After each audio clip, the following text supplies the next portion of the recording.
அத்தி, ம் என்னம்மா உங்க கள்ளழகர் ஆத்துல இறங்கியிருக்கிறாரு, வீடியோவை பாத்தியா?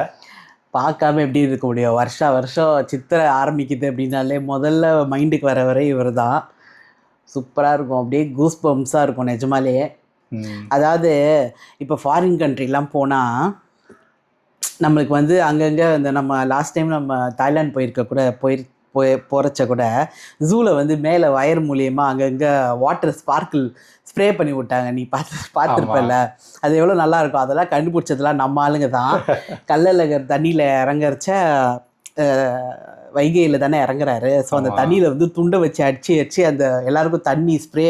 ஏன்னா வெயில் இல்லை, மே மாதம் வெயில் எப்படி இருக்கும், அதனால வர மக்கள்லாம் குளிர்ச்சியாக இருக்கணும் சொல்லிட்டு ஏம்மா கூட்டம் எவ்வளோ கூட்டம் இருக்கும், அவ்வளோ கூட்டத்துலேயும் அந்த தண்ணியை துண்டை வச்சு அடிப்பாங்க. அதெல்லாம் ஒரு அழகு பார்க்கும்போது.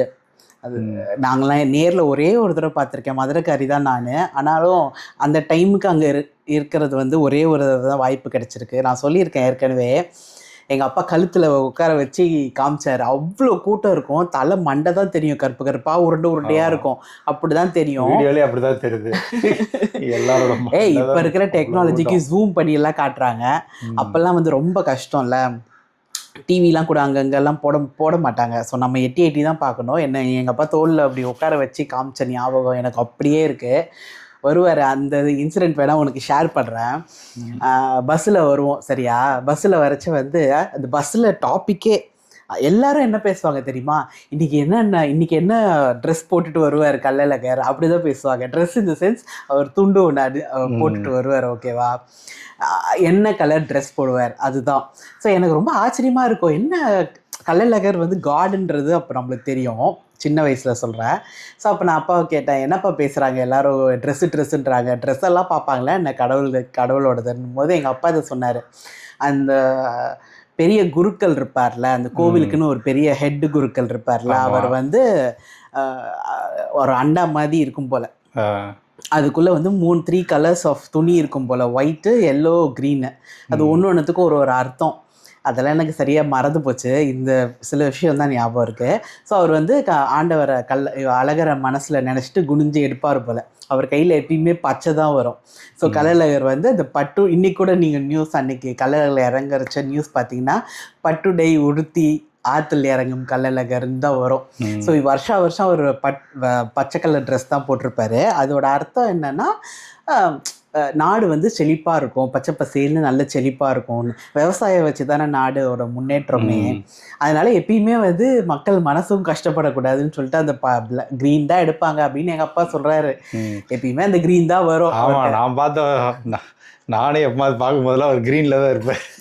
க்ரீன் ட்ரெஸ் தான் போட்டு விடுவாங்க. அதோட அர்த்தம் அதுதான், பச்சை பசேல்னு செழிப்பாக நாடு இருக்கும்ன்றது. அதாவது ஃப்யூச்சர் அவர் கணிச்சு சொல்கிற மாதிரி. ஸோ மக்கள்லாம் ஹாப்பி ஆகிடுவாங்க. இது எல்லாருக்கும் தெரிஞ்ச விஷயம் தான், ஆனாலும் அது ஒரு ஹாட் டாப்பிக்காக இன்றைக்கி டே ஃபுல்லாக இருக்கும்.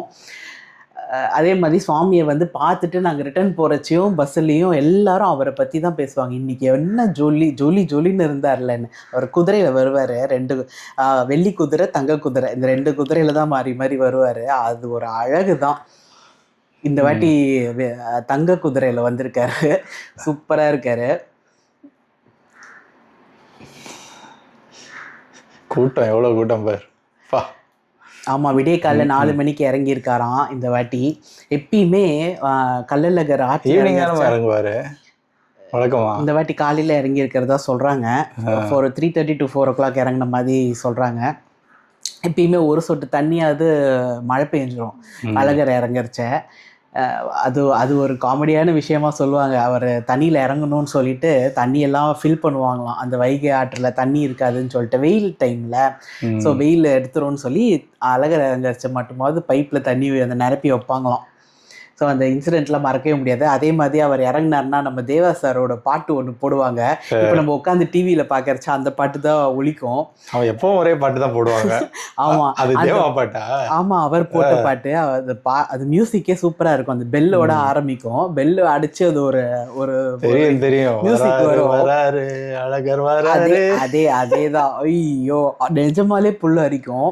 அவரை பார்த்துக்கிட்டு அந்த பாட்டை கேட்கறச்ச நிஜமாலே புல்லு அரிக்கும். வருஷத்துல இந்த சித்திரை திருவிழா சித்ரா பௌர்ணமி அப்போ இறங்குவார். அது மறக்கவே முடியாது.